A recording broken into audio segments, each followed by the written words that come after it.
I'm Kerry Haynie, Associate Professor of Political Science and African American Studies here at Duke. And I have changed my talk.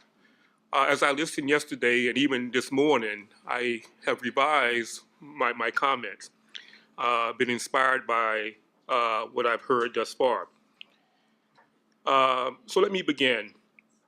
Uh, as we have long known from lots of scholarship, race is not a natural biological division among human beings. And we've been reminded of this by several of the presenters here, especially Professors Royal and Jackson. We now accept as conventional wisdom that race is socially and politically constructed. Consequently, then, race has historically and contextually variable meanings. Race has historically and contextually variable meanings. That is, if we accept as conventional wisdom that race is socially and politically constructed, it seems to me that we must also accept that race has historically and contextually variable meanings. If this is so, it logically follows that Blackness too has historical and contextually variable meanings. Thus, it seems to me that the concept of a global Blackness may be of limited utility for us and our collective project. And what I want to do is to use the work of three political scientists that I think, at least I hope, will help illustrate and illuminate my argument here. And let me start with a 1995 book by Michael Dawson, Behind the Mule, Race, Class, and African American Politics. In this book, Michael introduces what he calls a Black utility heuristic as a framework for understanding racial group, I use racial group in quotations, political solidarity among Black folk in the US. A long-standing and quite consistent finding among numerous political and social science studies is that economic diversification within a group produces divergent political beliefs and behaviors in that group. That is, as a group becomes more stratified economically and in class terms, we can expect in general to see that that group becomes more stratified when it comes to public opinion, political attitudes, and vote choice. This expectation has, or at least had, become an axiom in political science. It was one of the most consistent findings in political science for decades. In his book, Dawson demonstrates that this does not hold for Blacks in the US. Despite notable growth in the Black and middle upper classes and growing inequalities among Blacks, Black folk have remained unified when it comes to politics. Blacks remain unified in most of their political attitudes and their vote choice. And this is unlike what we see with other subgroups. So why is this so? To account for this phenomena, Dawson offers and develops this Black utility heuristic, what he calls a Black utility heuristic, which says that individual Blacks assess and contextualize their political and social standing and their sense of well-being through the lens of the Black collective. That is, individual Blacks' judgment of how well off they are is related to how well off they consider the larger Black collective to be. Dawson argues that because race has been the predominant factor in Black Americans' experience, and I quote, it was much more efficient for them to use the status of the group, both relative and absolute, as a proxy for individual utility. So because race has been a dominant factor in the Black American experience, using this heuristic, Dawson argues, is much more efficient. In more practical terms, Black voters prioritize the well-being of the group over their individual economic and class interests and considers what's best for the group when they go to the polls. And again, this is a puzzle in political science. So this Black utility heuristic leads to what Dawson calls linked fate. I think it's a term that's been out there for a while, linked fate. Linked fate is the sentiment among blacks that one's prospects are tied to the success of other blacks. That one's prospects are tied to the success of other blacks. Dawson and several other political scientists have created measures of linked fate. And this concept has been found to be a reliable predictor and explanatory variable in many contexts. Now, an essential part of Dawson's argument and about this black utility heuristic and what gives rise to it, and therefore what undergirds linked fate, is the notion that there are various institutional structures, decisions, and practices that have created over time black identity. So over time, historically, several various institutional structures, decisions, and practices have created black American identity. Think slavery, the Constitution, various laws, various Supreme Court decisions. These have created black identity. I mean, there's a history of these institutions and practices not distinguishing among people from Africa. You're treated the same regardless of your country of origin, for example, education, income, ability, merit, etc. Let me read just a brief section from the Dred Scott Supreme Court decision in 1857. And I do this with my students when I teach Intro to American Government and Black Politics. Just a brief portion here. In the opinion of the court, the legislation and histories of the time and the language used in the Declaration of Independence showed that neither the class of persons who had been imported as slaves nor their descendants, whether they had become free or not, were then acknowledged as part of the people, nor intended to be included in the general words using that memorable instrument. And I stress, nor their descendants, and whether they had become free or not. Now, arguably, it is after the Dred Scott decision that people from Africa became black. Because here you have the court saying that you are black regardless of your status as free or slave and any other walks of life. We became black after Dred Scott. Now, when we talk about global blackness, it seems to me that we are assuming a global linked fate. That is that there's some linked fate between black people regardless of where they reside. That we are assuming or imagining a global linked fate among people with relatively dark skin who claim the continent of Africa as their place of origin. What is the basis of this assumption? What is it that links black people to other black people, regardless of where they reside? Are there global, institutional, or other factors that we can identify that have acted to form and sustain a global blackness identity in the ways that Dawson and others argue that these institutional practices and decisions created Black American identity? You know, I think we should think seriously about what we heard from Stephen and Karen yesterday about whether global blackness is another Americanism, I think one of them said. Is this a construct that may not travel well globally? Now, given my earlier point about the meaning of blackness varying over history and by context, the durability of the concept of global blackness is important. A second book that me reference is a former PhD student of mine here at Duke, Candace Watt-Smith. Candace was also a Duke undergraduate, and I think one of our majors. And she published a book a couple of years ago, and the title is Black Mosaic, The Politics of Black Pan-Ethnic Diversity. In the book, you know, Candace raises questions about the durability of Black linked fate in the United States. And she explores this by doing in-depth interviews, for lack of a better word, indigenous Black people and Blacks who claim Africa or the Caribbean as their place of origin, all US citizens and based in the US. And she finds that there are hints that Black linked fate has limits. right? That there's some differences among Black people when it comes to linked fate. You also find out in the literature hints that growing inequalities among Blacks and generational differences among Blacks may also be unraveling these high levels of linked fate.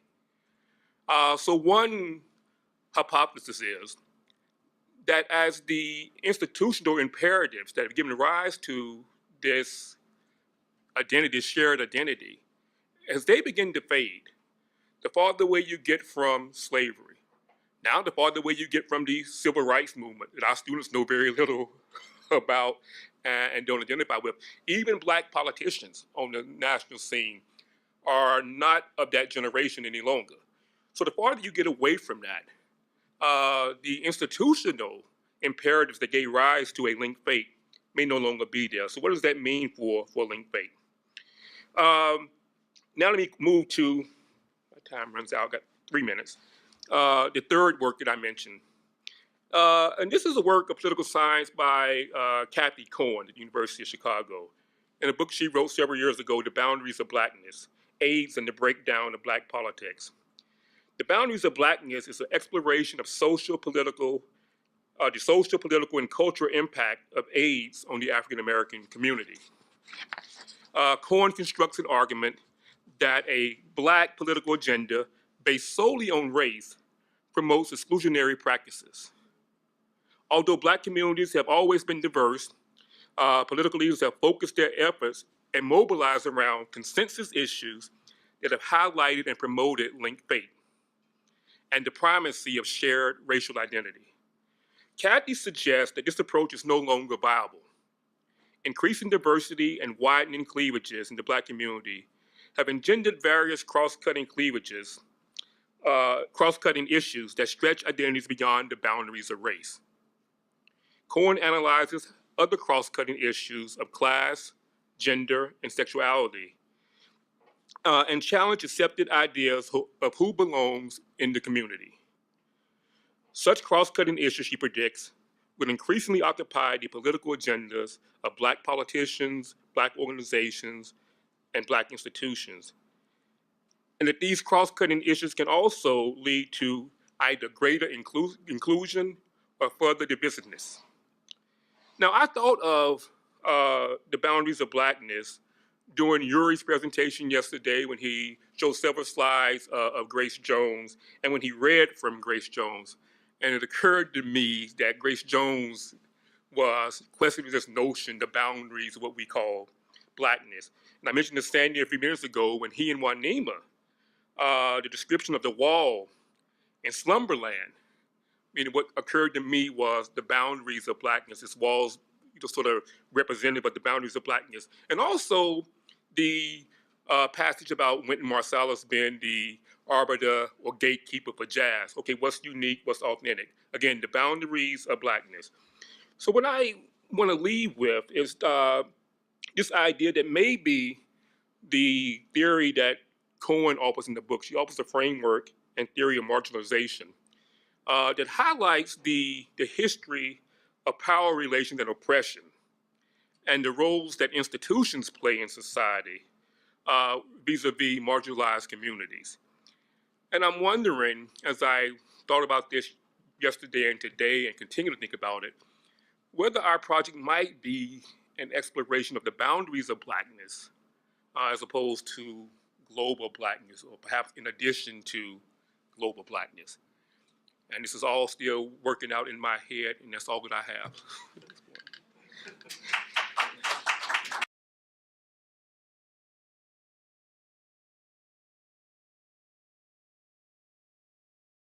I'm Christina Davidson, and I'm in the history department working with Laurent Dubois, and I have the honor of reading his paper this afternoon.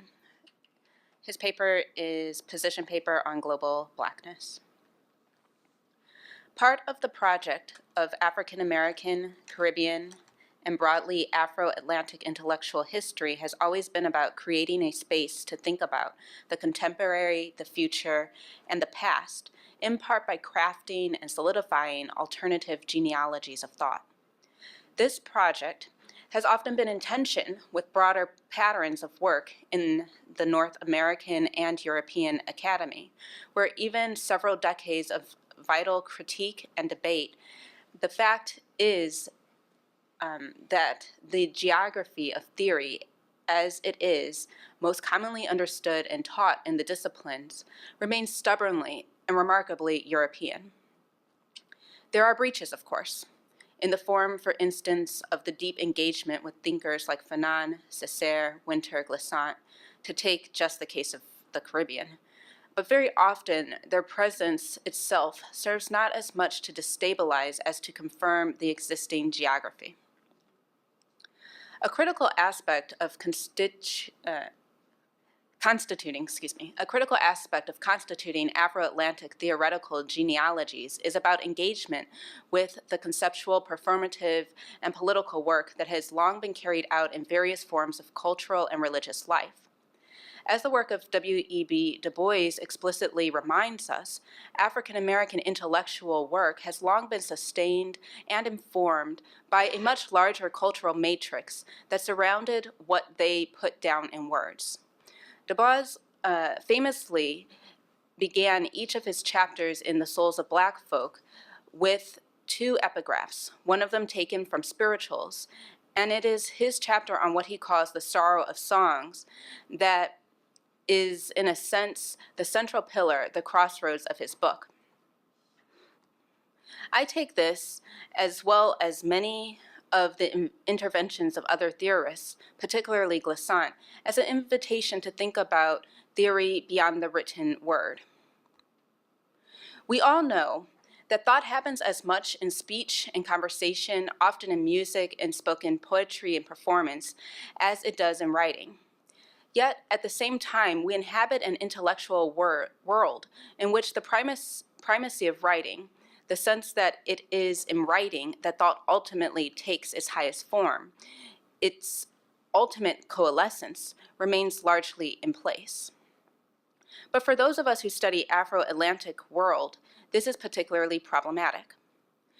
But it poses an interesting limitation for any kind of humanities scholarship that seeks to offer up analysis and portrayal of what it actually is to be human. So how we might constitute a genealogy of Afro-Atlantic theory that does not depend on written work? How might we do that?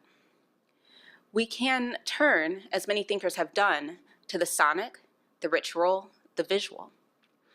In doing so, particularly when we are doing historical work, we often end up bathing in a contradiction, constantly returning to written texts of various kinds in order to tell the story.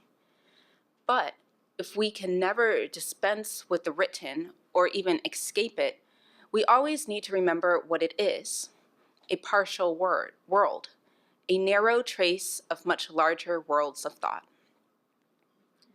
That is something that Julius Scott showed clearly in a deeply influential history dissertation called The Common Wind, written at Duke in 1986 under the mentorship of Peter Wood, Raymond Gavin's Barry Gaspar.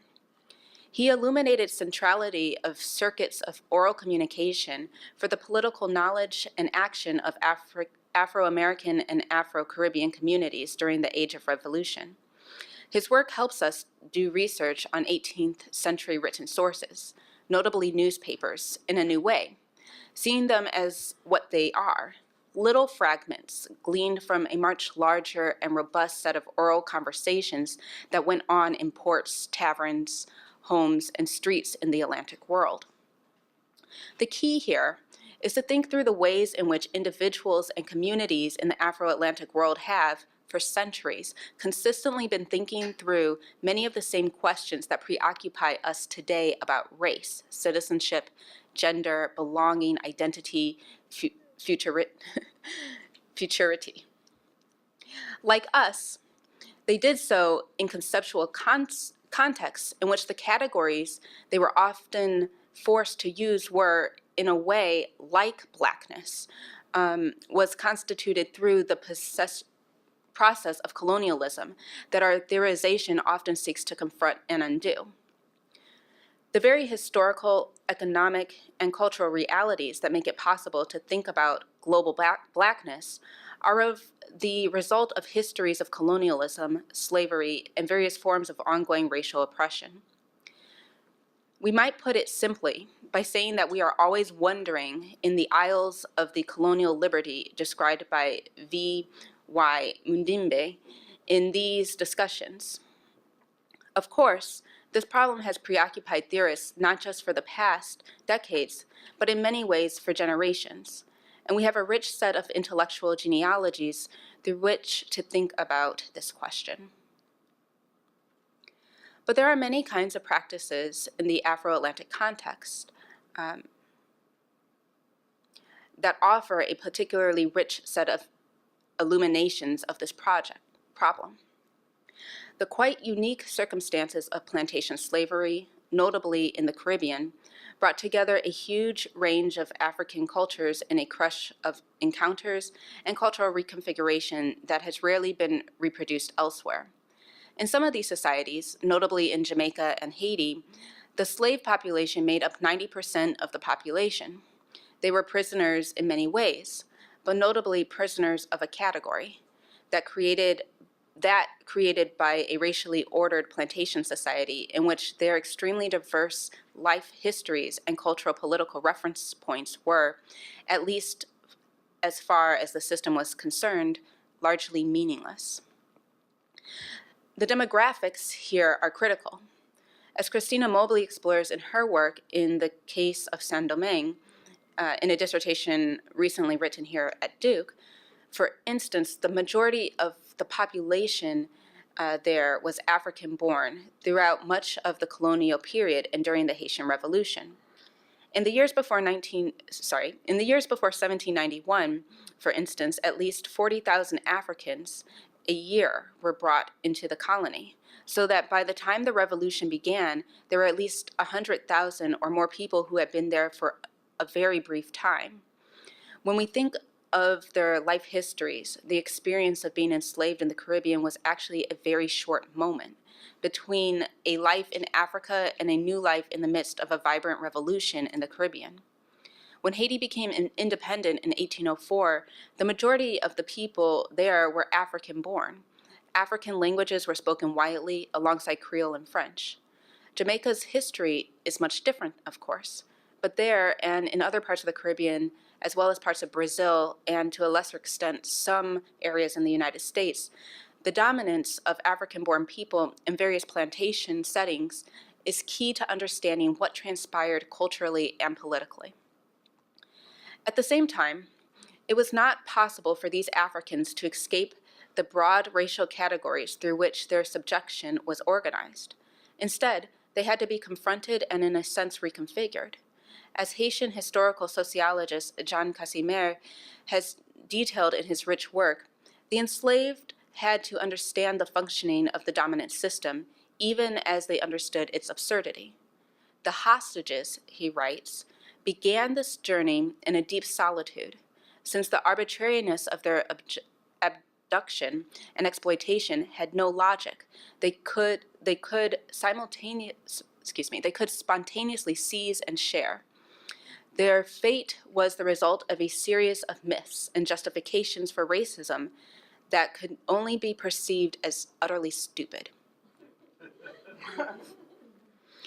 Once on the plantation, they had to understand the functioning and meaning of race, the legal order that insisted that they were slaves, even as they well understood that they were not, subject to the strange racial fantasies of the plantocracy, and understanding well the illegitimacy of the order in which they lived, they had to carve out spaces of meaning and interpretation in order to figure out how to live day to day, how to craft relationships and community, and how to produce a sense of the future in a system meant to shatter any sense that they had a future. Everyday life, writes Casimir, was the breaching ground in which prisoners cultivated and harmonized proposals for conceptualizing the plantation compounds and of interfacing with each other within it.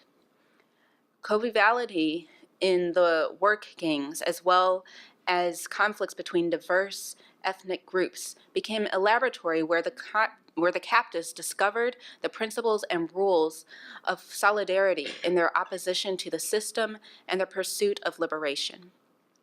Part of what happened was the formation of forms of education, an education received from elders and necessarily distinct from instructions handed down by public authorities. Out of this process, they created what Casimir calls a heritage or constant renewal. This depended on a parallel set of knowledge that brought together an intricate understanding of the rules and functioning of the plantation system with understandings developed in the colonial world and drawn from diverse forms of knowledge brought from Africa. These were the beginnings of a much larger cultural epic, one that Achille Mbembe writes about in his book, Critique of Black Reason. As he writes, in time, the category of blackness could become many things: a sign of radical defiance, a call to revolt, desertion or insurrection, or else an island of repose in the midst of racial oppression and objective dehumanization. That is partly because it has in many cases become the sign for an identity in the process of becoming. In the midst of and in response to histories of slavery and colonialism, it engages with the world in order to create what he describes as a vast reservoir of affinities, nourished by differences and seeking spaces of sanctuary, visioning, and hope.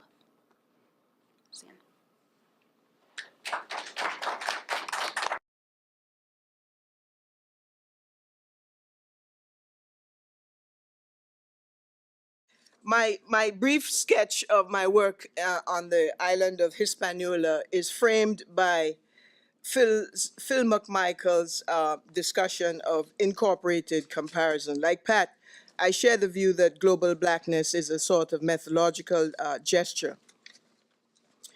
And for Phil McMichael, incorporated comparison recognizes the unification of the world in general. It privileges relational histories. It emphasizes the ways in which seemingly distinctive regions are interconnected in their mutual making and unmaking. For example, we may observe this relationality within the interstices of the Atlantic regions, reflected, say, in the 19th century rise of the slavery complex in Cuba and the coincidence, say, of the decline in other Caribbean islands in South America and the US South. Both Phil McMichael and Dale Tomich, who was my mentor at the University of Binghamton University, speak to the unity of the world economy, critiquing the early world systems approach as well as a nation-centered focus.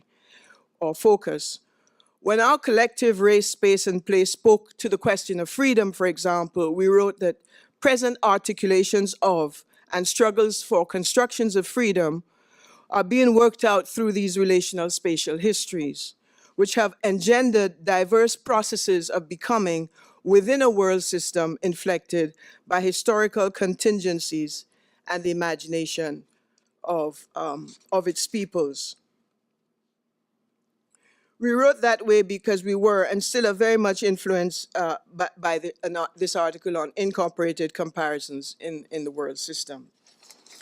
The second frame for this sketch is the recent book by Lisa Lowe, Intimacies of Four Continents. And she says, in her words, I've called the project an unsettling genealogy of modern liberalism, which extends the meaning of liberalism beyond our more familiar understanding of it as simply the political economic framing of the modern world. I explore liberalism as a thick episteme that includes various cultural and social instruments and discourses for knowing and administering colonial divisions of the human, for example, as in the human sciences, that prescribe specifically liberal genres of human personhood, culture, society, and state over against other humanities for whom such genres do not apply. My study, she says, is centrally concerned with the ways in which these colonial divisions of humanity are the conditions of possibility for modern liberal genres of society, political economy, history, and environment. History and government, as well as for the modern divisions of knowledge. By invoking other humanities as a racial and ontological limit to the human, I gesture towards the myriad kinds of human life, practice, and society that are not legible within liberal definitions, and observe that the liberal affirmation of the human is linked to the forcible forgetting of other forms of life, labor, and resource necessary for the creation of liberal humanity.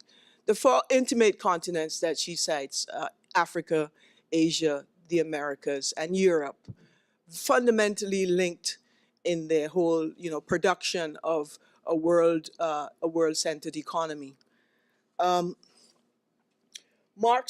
It's also linked, this sketch is linked by Marx's statement that the discovery of gold and silver in America, the extirpation, enslavement, and entombment in the minds of the indigenous population of that continent, the beginnings of the conquest and plunder of India, and the conversion of Africa into a preserve for the commercial hunting of black skins are all things which characterize the dawn of the era of capitalist production, the dawn and continuing, evolution of the capitalist world economy.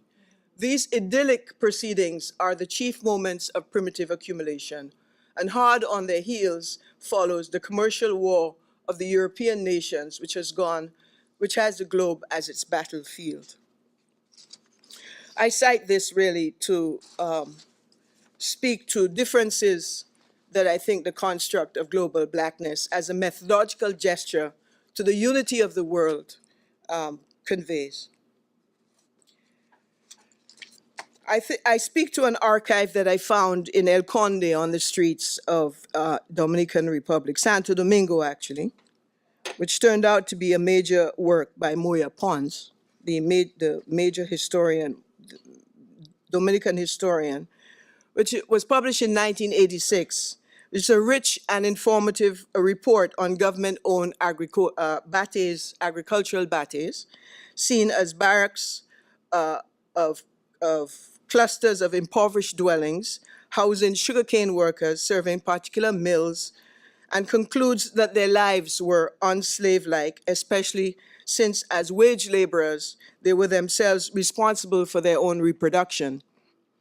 Moreover, he argues, with the decline of the sugar industry, such bates or communities had undergone a transformation, becoming cultural centers where familiarity resulted in less discrimination from state and society alike.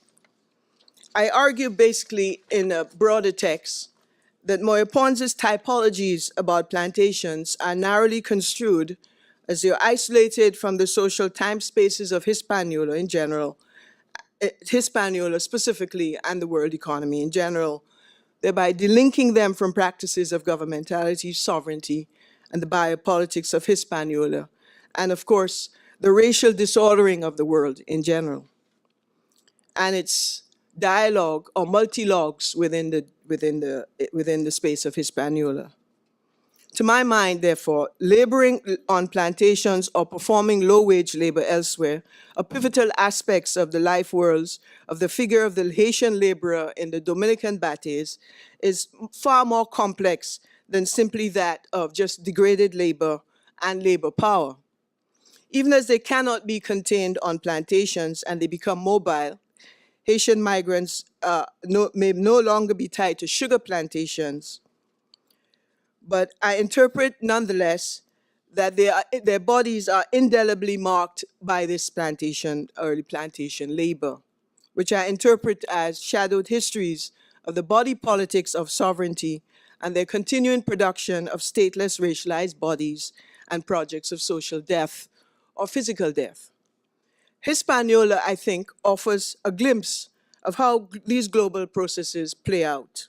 We witness, for example, how such peripheralized labor is facilitated, and indeed, I dare say, creates the platform for the performance of sovereignty that culminates in social, physical, ecological disasters and death, even as it makes possible the good life, the life of the full-fledged citizen subject for the few.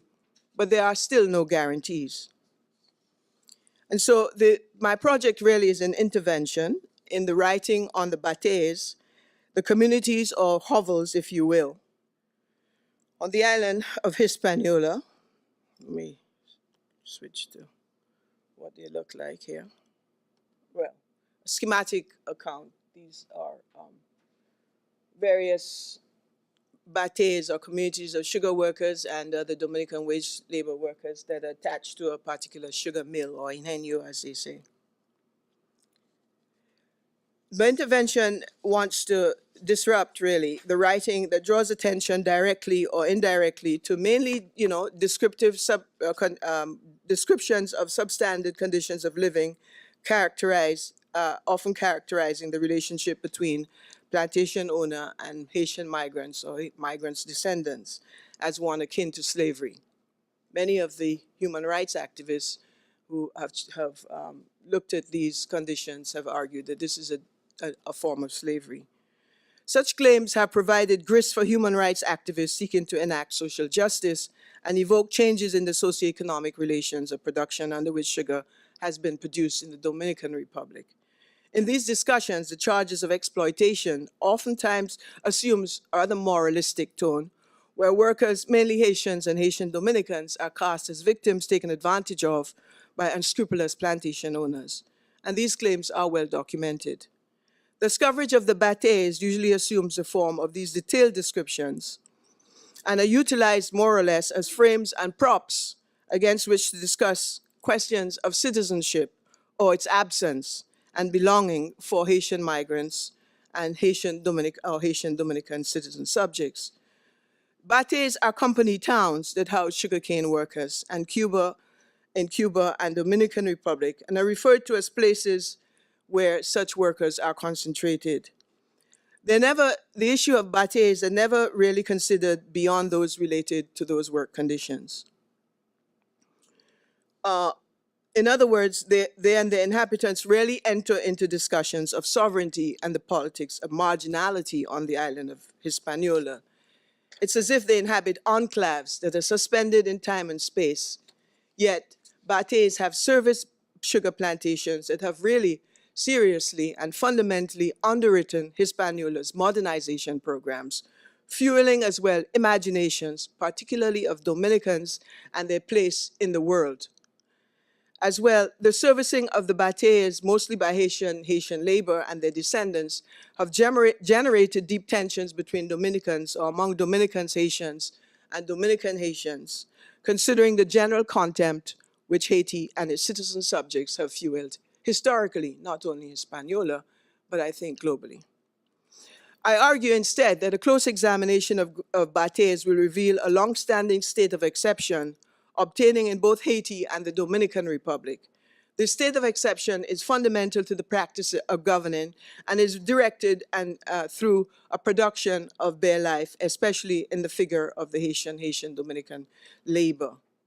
But it's, I go on to, in the wake of Pat's discussion of unassimilable bodies, speak to a critique of bare life that, whilst produced on both of these parts of the island, constitutes on the one hand an unassimilable body and an assimilable body when you think of Dominican workers themselves. So these are two projects of an intertwined sovereignty. Thus, two marginals are thus created through the exercise of sovereignties on the island. Those like Haitian labor and their descendants, the abject black, as Patricia Northover might posit, the unassimilable subject, and bare life, the cast outs, but assimilable subjects due to their accessibility to proper or improper statefulness. The bates therefore serve as crucial sites for the examination of the operationalization of a particular kind of capital labor relation premised on the enduring presence of Haitian workers in the globalized space of Hispaniola. But they obscure as well the cast outs, the expulsed, a word I think I coined from Saskia Sassen in her book on expulsions, brutality, and complexity in the global economy. But the cast outs this time Dominican subject citizens themselves. In short, it is these two largely state projects and their willful exercise of sovereignty that I see framing the question of racialization and its offshoots of blackness and othernesses generally in the space of Hispaniola. Examining closely then this interpretation of Haitian labor living, or rather segregated in the bates of Dominican plantations, the Moyapon's report acknowledges and raises questions pertaining implicitly to the political dimensions inherent to such an economic process, even as the report also skirts them. The report correctly links developments in Haiti to development on Dominican sugar plantations and addresses the issue of slavery even as it rejects the charge. The report, Moyapons elects to confront these charges and in so doing grapples with the alleged markers of what constitutes slavery, constructing a taxonomy of conditions and features that distinguish the contemporary working of Dominican plantations from slavery. But he does end up stating that the conditions aren't slave-like, but they are worse than slavery. So it's a very odd sort of conclusion that you can only think is coming because he's operating under certain sets of political constraints and needs to, say something in response to these human rights activists, but also true to himself as a historian that sees these projects of vulnerabilization and degradation and calls it like that. But I want to suggest, just in passing, the sort of hybrid nature of this sort of work on bates, that they not only resemble that old 19th, 18th century chattel slavery, but they also harbingers of the new kind of slavery that Bales refers to as modern slavery, as we know as human trafficking. So it's a very peculiar kind of institution that is central there to the production of sugar and also the production of place, the production of the sovereign politics in the DR. I'll just skip all of these things. In short then, as I said, it was sort of schematic here. I read the bate as a key technology of modern power that consumes Haitian bodies, to be sure, but also shores up Dominican and Haitian governmentalities, solidifies the power, the performances of power exercised through claims to sovereignty during key moments under the tyrannical regimes of the Duvaliers, Papa Doc, and Baby Doc in Haiti and the Dominican Republic, Rafael Trujillo, and of course, and Joaquim Balaguer, and extending well beyond the lifespans of those regimes. They make possible a sort of citizen flock trajectory of politics that was characteristic of the Republic's most tyrannical dictator, while opening them up to forms of violence committed in the act of work, to be sure, but wherever Haitian bodies appear.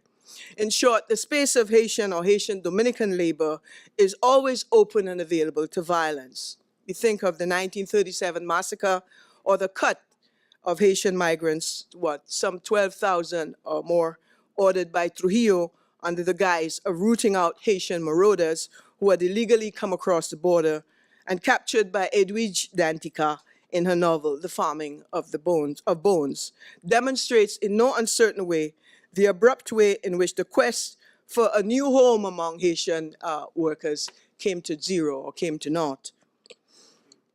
Allegedly, the only Haitians saved were those on plantations, their rightful place.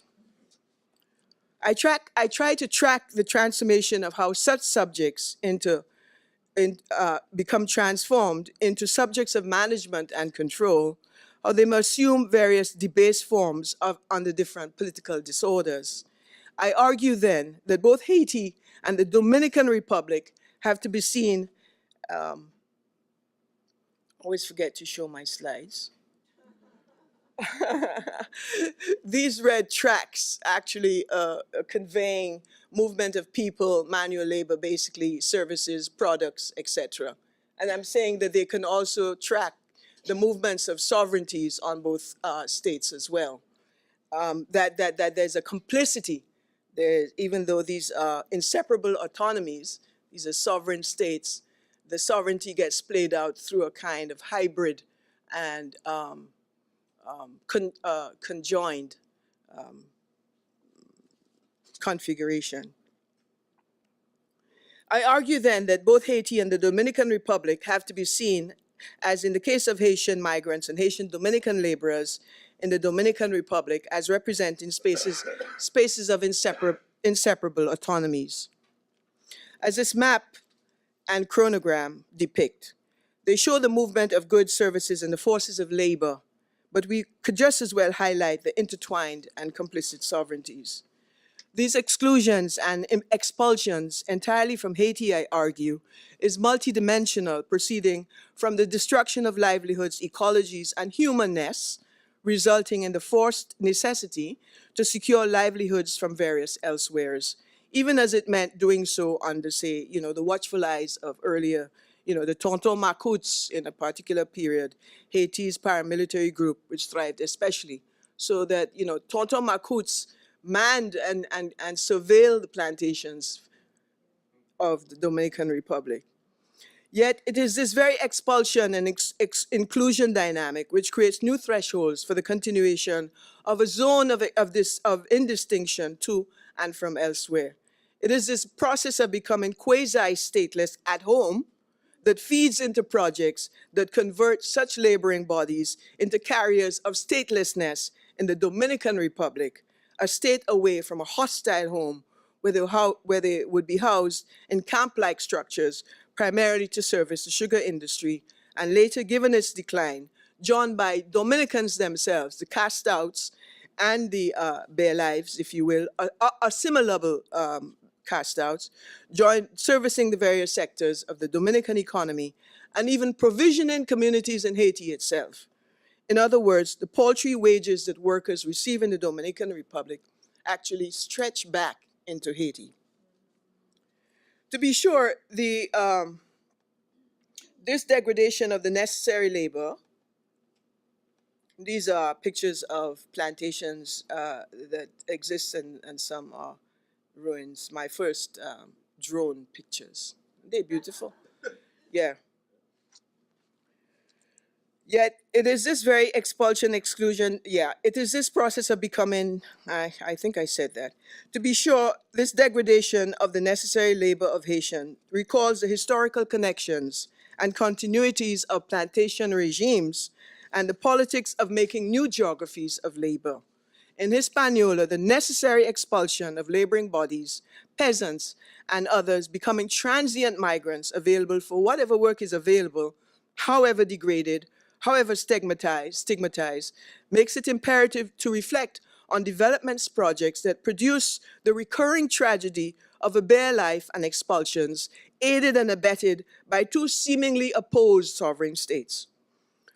What is absent in the Pons report is an account of how it is that the Dominican Republic's modernization requires a labor force that is not enslaved, one that is mobile, but one which exists under conditions worse than slavery, as the report claims, but which then is fixed spatially and in various imaginaries obscured and made visible by an ongoing history of racialization. How is it that wage labor on these plantations appear to be free, yet are coerced at once and at the same time? How is it that the plantation sector in the Dominican Republic resembles plantations of yore in the reorganization of that country's sugar industry, even as it incorporates elements of human trafficking? How is this labor force then politically objectified or objectified? How is the bate, the decrepit housing for sugar workers, therefore, at once a technology of political rule that facilitates the reproduction of migrant labor for the development and deepening of the capitalist market, generally, globally, under conditions of bare life? And how the bates in the DR serve as harbingers or the fungibilities of race, certainly of and beyond phenotypical consideration or beyond these exceptionalisms. Of course, I'm not at all suggesting the end of racialization per se, but here its end as perhaps we think we know it, that is. To be sure, not all bodies are the same. We know that. We've established that. Some bodies are clearly more able to escape the negativities of racialization, while others more readily succumb to the various projects of vulnerabilization. Yet across Hispaniola, that is both Haiti and the Dominican Republic, in the context and the rise of the evolution of Bates, that process of othering, which registered various forms of expulsion, repulsion of population, also works across these customary recognitions of corporeal difference. Teju Cole's remark that American racism has many moving parts and has had enough centuries in which to evolve in impressive camouflage is, and I think if you tag the sugar plantations in the Dominican Republic and the Haitian forces of labor and argue that they bring together various types of proletarialization, enslavement, indentureship, and new forms of human trafficking, then it's imperative that we tag these vulnerabilities as themselves implicated in the production and extension of racisms that treat race or blackness as something eminently fungible. That is to say, they lack typical reference to become sliding or floating signifiers, as Stuart Hall might aver. This means then that virtually anybody, more or less, can be victimized, and they can be so even before they move. They are a targeted population at risk of being expelled, repelled, and discarded. Recall Stuart Hall's position that race is a discursive concept that is highly dependent on the systems of thought and categories that we use to make sense of them, and of course, the practices that these entail or generate. Haitian labor in the DR, therefore, occupies a distinct space as a carrier of some of the most degraded forms of labor, hardly a new phenomenon in human history. This figure is recycled through forms of exploitation, novel only to the extent that they take place under new dispensations of governmentality, sovereignty. And Dubois sees the figure of the migrant as embodying labor power at its most abstract. In this interpretation of Marx, he argues that it's abstract labor in the form of labor power that announces our alienation from all that is particular, corporeal, sensuous, and qualitative. As he puts it, the salience of labor power, the sheer capacity for work, pure potentiality, now commodified for sale on the market, presents itself in an especially compelling fashion, furthermore, when we confront the problem of human mobility. That disfigured, I showed these once and someone said I was engaging in poverty pornography. I hope you don't think the same.